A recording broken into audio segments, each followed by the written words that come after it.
प्रदेश में लगातार जिस तरीके से कोरोना मरीजों की संख्या बढ़ती जा रही थी, लेकिन उसके बाद जिस तरीके से अब ब्लैक फंगस लगातार पांव पसार रहा है। बात अगर आंकड़े की करें तो अब तक बिहार में 50 मरीज सामने आ चुके हैं ब्लैक फंगस के। साथ ही साथ 3 लोगों की जानें भी जा चुकी है, जिसमें एक डॉक्टर का नाम भी शामिल है।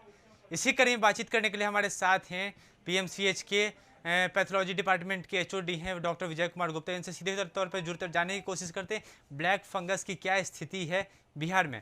ये दिनों में नहीं घंटों में फैल जाती है और बहुत अफसोस की बात है कि हमारे साथ काम करने वाले एक डॉक्टर साहब इसका शिकार हो गए रूबन हॉस्पिटल में।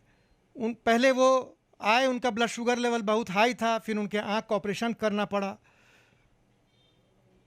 आँख का ऑपरेशन नहीं किया जाता तो शायद उनकी जान चली जाती है। आँख के नस के द्वारा ब्रेन में चला जाती है ये बीमारी और पूरे शरीर में फैलने की संभावना रहती है। जब नस को नर्व्स को पकड़ लेती है तो कहीं भी जा सकती है। और बहुत अफसोस हम लोग को लगता है कि हम लोग इस तरह से मरीजों को लूज़ कर रहे हैं। इस मामले में बहुत केस बचे भी हैं, बहुत केस आँख निकाल देना पड़ा, किसी का एक आँख, किसी का 2 आँख, और डॉक्टर्स भी इसमें काफ़ी संक्रमित हो रहे हैं।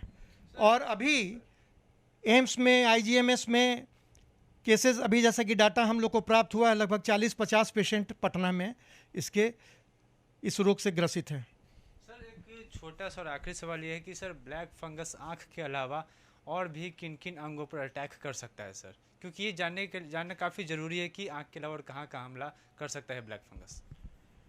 देखिए, अगर नाक में या साइनस में इसका इन्फेक्शन होता है तो कभी कभी ऐसी भी नौबत आ जाती है कि मनुष्य का या पेशेंट का जबड़ा निकाल देना पड़ता है, आधा मुंह निकाल देना पड़ता है, जैसे कैंसर के ऑपरेशन में हम लोग करते हैं, या जबड़ा तक निकाल देना पड़ता है और लंग्स को अफेक्ट करता है।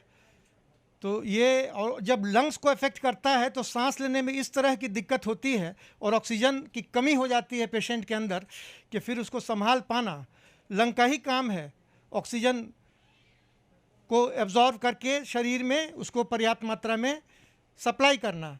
जब वहीं गड़बड़ी हो जाती है तो प्राणवायु, जिसको कि ऑक्सीजन को हम लोग प्राणवायु कहते हैं, तो फिर उसका कोई उपचार संभव नहीं हो पाता है। वेंटिलेटर पर भी हम पेशेंट को रखते हैं, लेकिन जब पछताने से क्या, जब चिड़िया चुग गई खेत। बहुत दुर्भाग्य की बात है कि इसकी संख्या बढ़ रही है और हम लोग को इस पर जागरूक होकर विशेष ध्यान देना होगा और इससे बचने के समस्त उपाय हम लोग को स्वयं करने होंगे।